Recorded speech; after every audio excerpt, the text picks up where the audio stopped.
Hello students, in the previous lecture we have studied the line emission spectrum of the hydrogen atom. We have also studied the electromagnetic spectrum, its nature, and then we have discussed the line emission spectrum of the hydrogen atom. We have seen that the 5 series of lines are obtained for the emission spectrum of hydrogen and they were named as Lyman series, Balmer series, Paschen series, Brackett series and the Pfund series. Niels Bohr have been used this line emission spectrum for the hydrogen atom along with the wave particle duality of the electromagnetic radiations to give the atomic model. He has given the atomic model for the hydrogen atom. So today we will see the Bohr's model for hydrogen atom.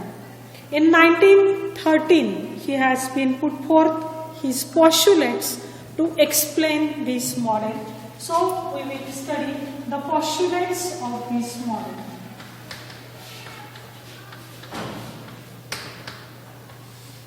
Bohr has been also tried to overcome the drawbacks of Rutherford's atomic model by giving his atomic model for the hydrogen atom. So let's see the first postulate.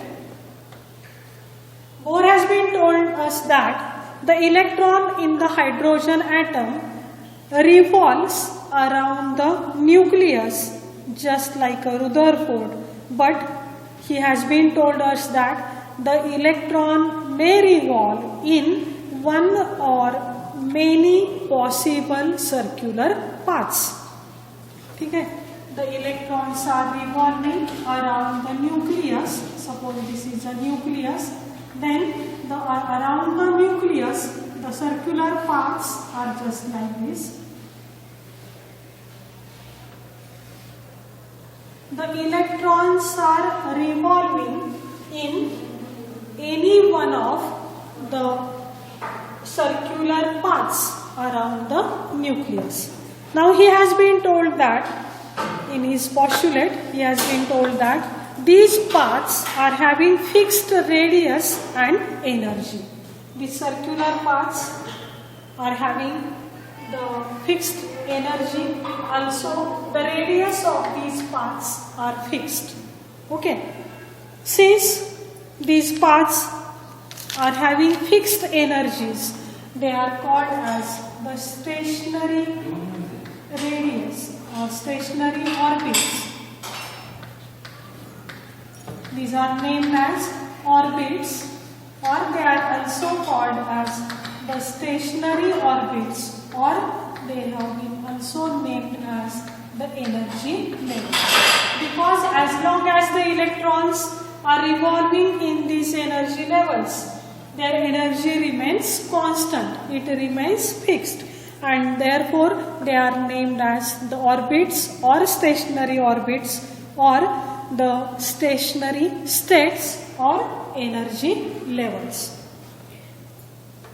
याचा अर्थ काय? Nucleus भोवती electrons revolve होत असतात circular पाथमध्ये, पण ते एकाच पाथमध्ये revolve होतात असं नाही. या न्यूक्लियस भोवती जे काही सर्क्युलर पाथ आहेत त्यापैकी कोणत्याही एका पाथमध्ये हे इलेक्ट्रॉन रिव्हॉल्व होऊ शकतात असं बोर्सनं त्याच्या पॉस्ट्युलेट्समध्ये सांगितलं.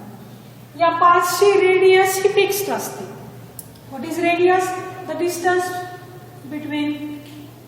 distance from the center of nucleus to the orbit, that is called as radius, or this one is the radius of this orbit. Okay. या ऑर्बिटची किंवा या सर्क्युलर पाथची रेडियस ही कॉन्स्टंट असते, फिक्स्ड असते.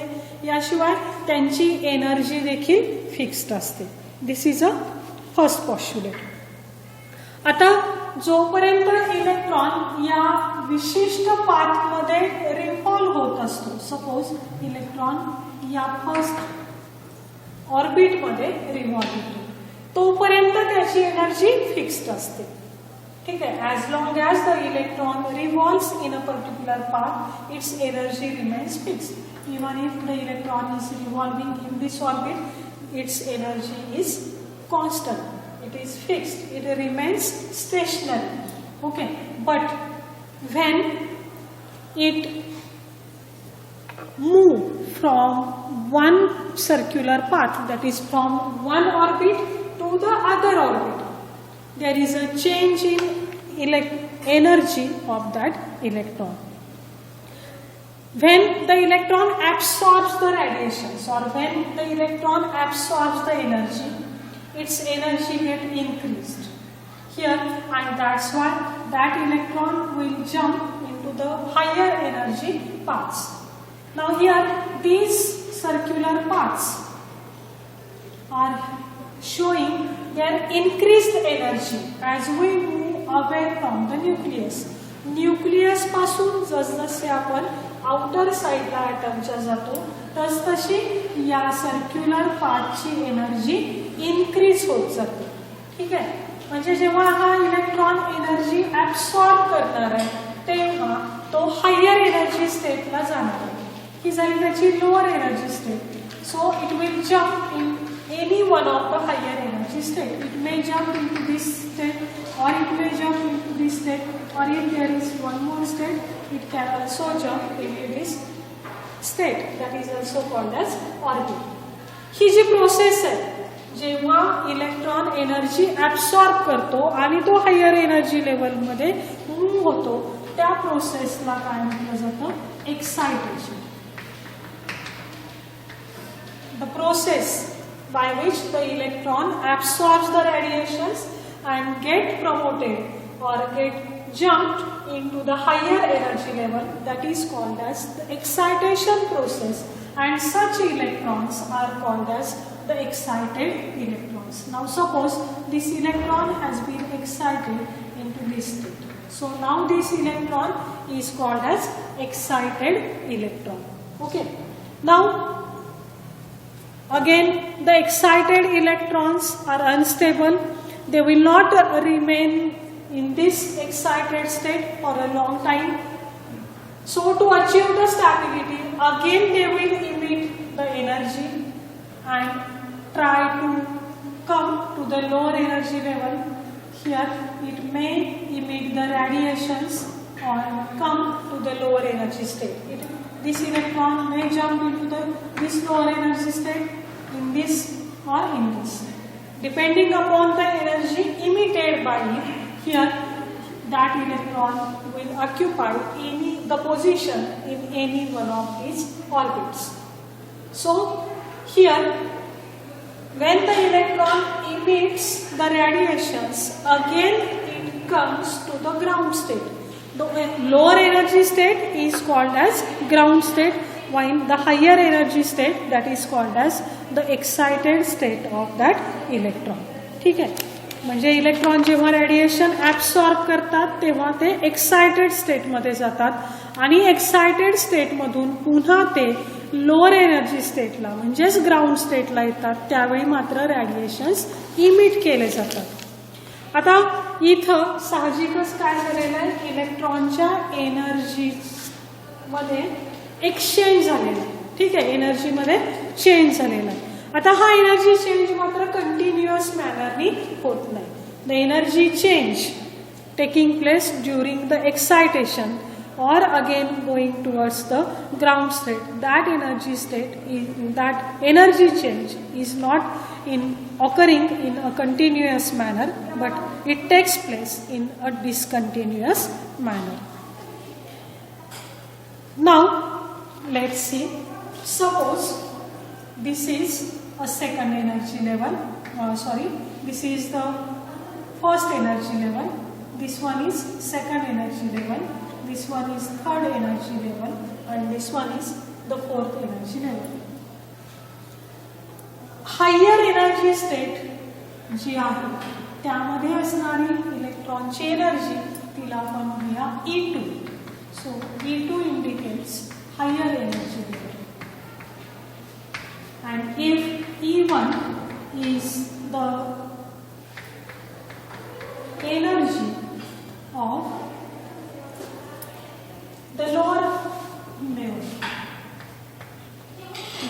E1 is the lower energy for that electron. Then the difference between these two energies is given as delta E, that is equal to del E2 minus E1. So this is a energy difference between the two levels, higher energy level and lower energy level. Here this energy difference is also given by Bohr by using the relation delta E is equal to h nu. We know that h is a Planck's constant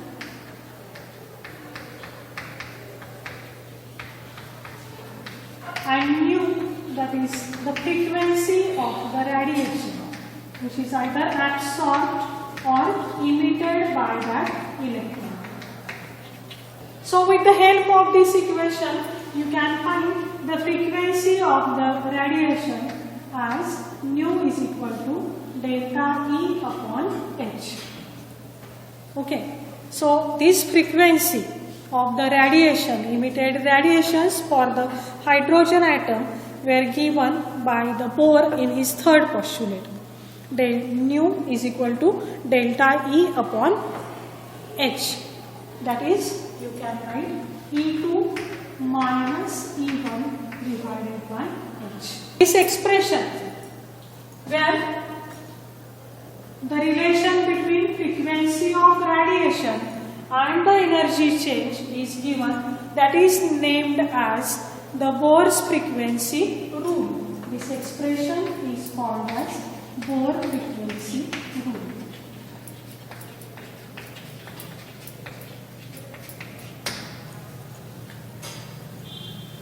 Now let's see the fourth postulate.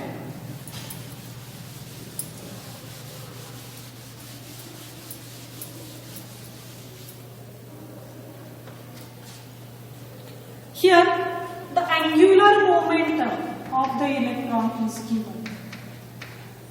We know that the electrons are revolving around the nucleus in concentric orbits. They are having a circular path, so the electrons possess the angular momentum, and this angular momentum of the electron in any stationary state or in any energy level is given as mvr, that is equal to nh upon 2 pi. This is the angular momentum of the electron, mvr, that is equal to n into h upon 2 pi. Here the values of n, that are the numbers of orbits, and therefore these are the integers like 1, 2, 3, 4 and so on. Here h upon 2 pi, this value is constant because we know that h is the Planck's constant and the value of pi is again constant, and therefore this term is constant. So we can say that the angular momentum of the electron is the integral multiple of h upon 2 pi. If the electron revolves in first orbit where n is equal to 1, then its angular momentum is given as mvr is equal to h upon 2 pi for the first orbit. If the electron revolves in second orbit, you can write mvr is equal to 2h upon 2 pi, that is h upon pi. Similarly, if the electron revolves in third orbit, that is n is equal to 3, then you can write mvr, angular momentum for that electron, is equal to 3 multiplied by h upon 2 pi. From this equation, it is clear that the angular momentum of the electron is the integral multiple of h upon 2 pi. So these are the important postulates of the Bohr's atomic model, where the energy and the radius of that path is fixed. Those paths which are having such values of angular momentum, in such paths only the electrons are revolving. Okay, and with the help of such different circular paths, Bohr has been tried to overcome the drawbacks of Rutherford's atomic model. Now let's see the results of these postulates of the Bohr's atomic model.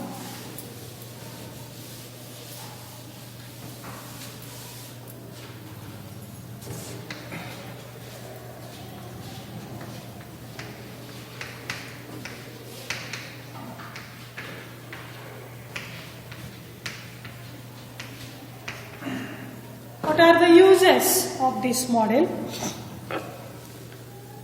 The first result, we have seen that the electrons are revolving around the nucleus in the circular paths, and the paths are numbered as 1, 2, 3, 4 and so on.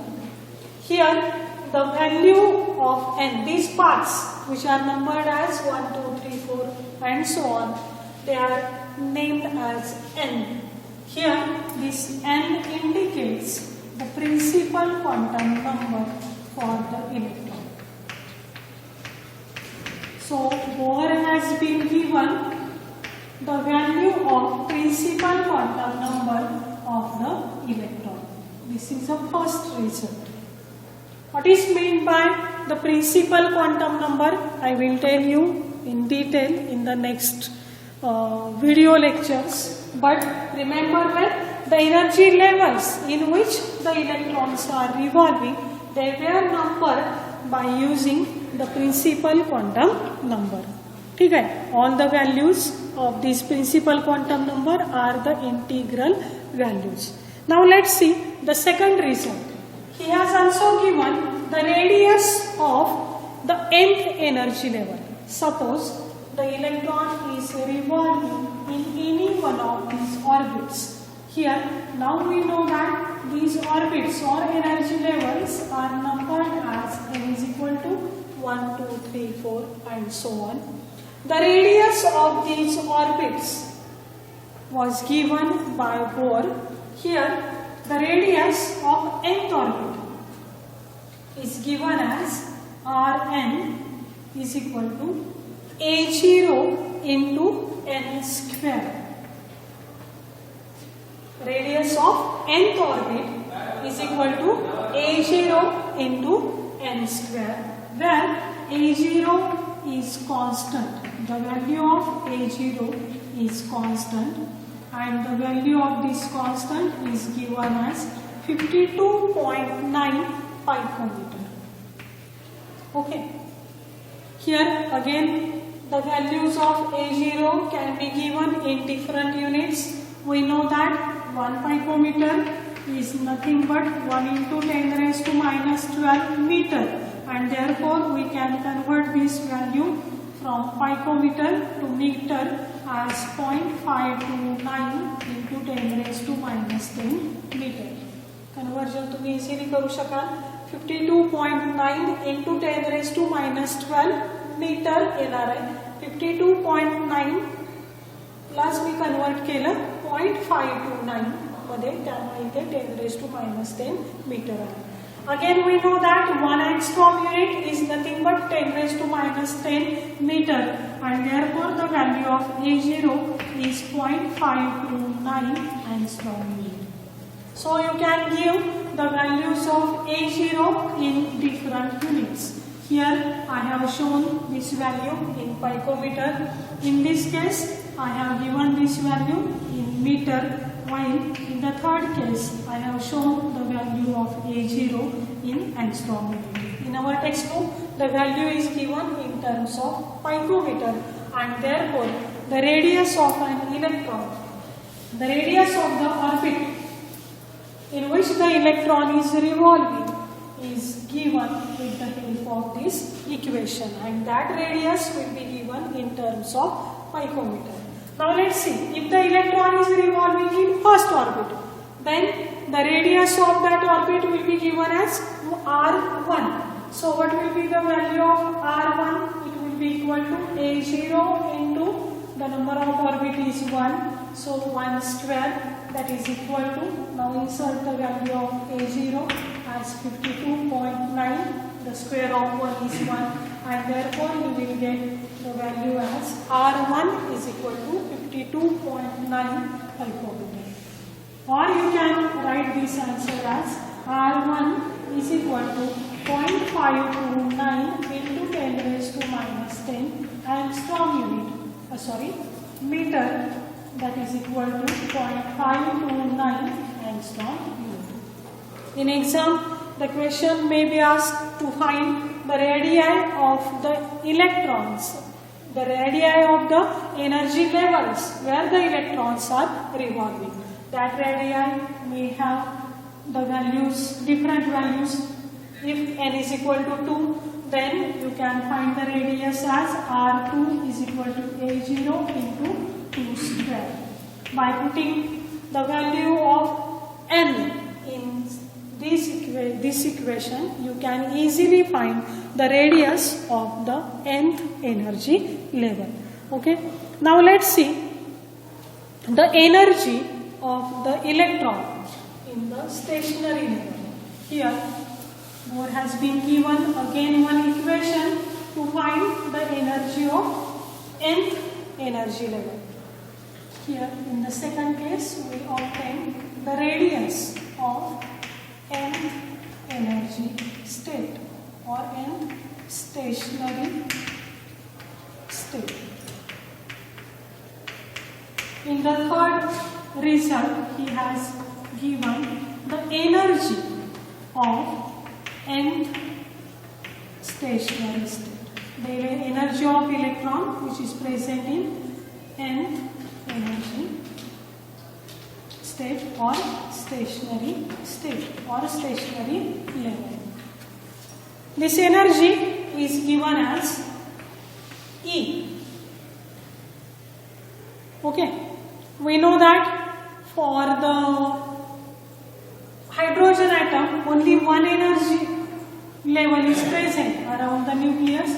The electron is revolving in only one orbit, and therefore here the energy of that first orbit was given, and that is minus RH into 1 upon n square. This is an equation to obtain the energy.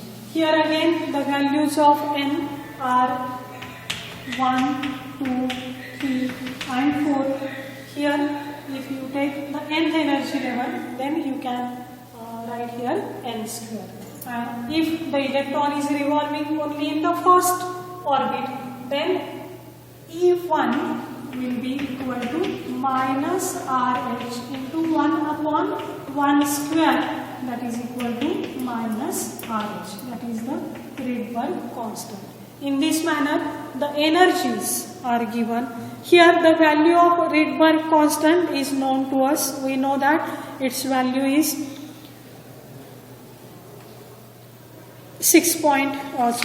the value is given in the previous lecture 109677 per centimeter. Here in this case, since we have to find the energy, the Rydberg constant should be given in joule, and that's why here the value of Rydberg constant in joule is 2.18 into 10 raised to minus 18 joule. By converting that per centimeter into joule, so you will obtain the relation as minus 2.18 into 10 raised to minus 18 joule. Okay, this is the energy of electron in which in the nth orbit, which is revolving in the nth orbit. Okay, now let's see if the electron is revolving in second orbit, what will be its energy? E2 is equal to minus RH into 1 upon 2 square, that is minus 2.18 into 10 raised to minus 18 into 1 upon 4. By solving this equation, you will find the value of energy of that electron revolving in the second orbit. Now let's see the third result given by the Bohr. Bohr has given also the energies of the electrons which are revolving in the hydrogen-like species. Now, what are the hydrogen-like species?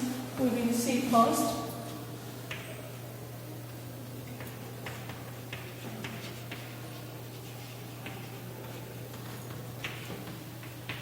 We know that the hydrogen atom, which contains only one proton in its nucleus and one electron is revolving around it. If the atom is having only one electron around it, then that species or the atom of that species is named as a hydrogen-like species. Though its atomic number is different, but if it possesses only single electron revolving around the nucleus, then such species are called as hydrogen-like species. For example, let's say helium. We know that helium is having atomic number 2, means 2 electrons should revolve around the nucleus. But if you take He plus ion, here to form the positive ion, 1 electron is removed, and therefore this He plus ion will possess again single electron. Similarly, lithium is having 3 electrons. We require only 1 electron. So you remove 2 electrons from it. When 2 electrons are removed, 2 positive charges are occurring around it. Similarly, beryllium, which is beryllium 3 plus ion, or the species like H2 plus. Such species are called as hydrogen-like species, and the energies of such hydrogen-like species are also given in the Bohr's atomic model. That energy is given as En is equal to minus 2.18 into 10 raised to minus 18 into Z square upon N square joule. Okay. Now what is this Z? Z is the atomic number of that species, and N is the number of orbit or the number of energy level, stationary level in which the electron is revolving. In this manner, you can find the energies of the electrons which are revolving in nth orbit for the hydrogen-like such different species also. Similarly, you can find the radius of the electron or radius of the energy level for the hydrogen-like species, and that radius is again given if the species is revolving in nth orbit, then Rn is equal to 52.9 upon Z into N square. This is the equation. This radius is given in terms of picometer. With the help of this equation, you can find the radius of the orbit where the electron is revolving for such hydrogen-like species also. The velocities of the electrons are also given by Bohr. The equation for velocity is not given in our textbook, but here you must know that the velocity of that electron is directly proportional to atomic number. That is, the velocity is directly proportional to Z. Means with increase in atomic number, the velocity of the electron which is revolving in particular orbit is also increased, and this velocity is inversely proportional to the number of orbit. In this manner, Bohr has given the results based on his postulates, but again there were some drawbacks. Now you again see the results properly. In the first result, he has given the stationary levels which were numbered as 1, 2, 3, 4 and so on. In the second result, he has given the radius of the orbit, nth orbit, where the electron is revolving for the hydrogen-like species. I have given the equation. In the third result, he has given the energies of the orbits of the electrons revolving in the orbits for hydrogen, and in the fourth and fifth results, he has given the energies and radii of the nth orbits for the hydrogen-like species. Okay, I hope you may have understood the Bohr's atomic model and its result. But again, there are some drawbacks of this Bohr's atomic model. So we will see or discuss that drawbacks in the next lecture.